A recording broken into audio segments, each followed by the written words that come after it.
So Windows 11 was announced last week, but Microsoft never actually told us when the ISOs or actual Windows 11 dev builds will be available until now.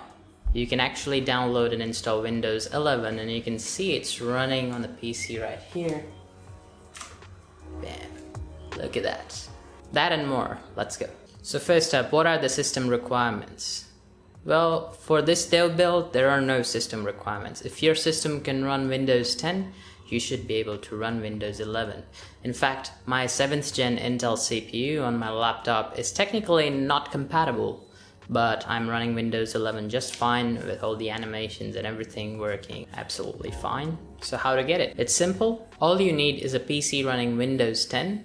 You need to go to SAT, Settings, then click on Windows Insider Program. Then if you haven't signed in already, just sign in there and select Dev Builds.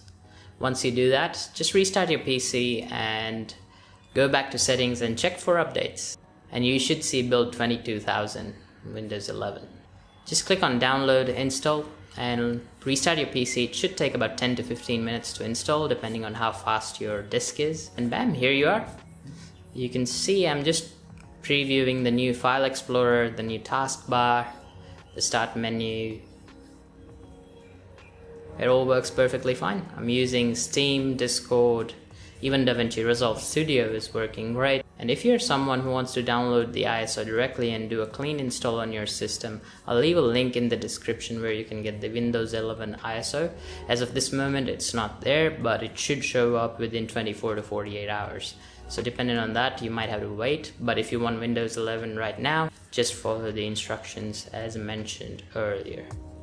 Anyway, that's pretty much it, guys. Thanks again for watching. Hope this video helped you try out the new Windows 11. Don't forget to drop a thumbs up and subscribe, ding the bell, all the jazz. Thanks for watching. I'll see you guys in the next one. Cheers.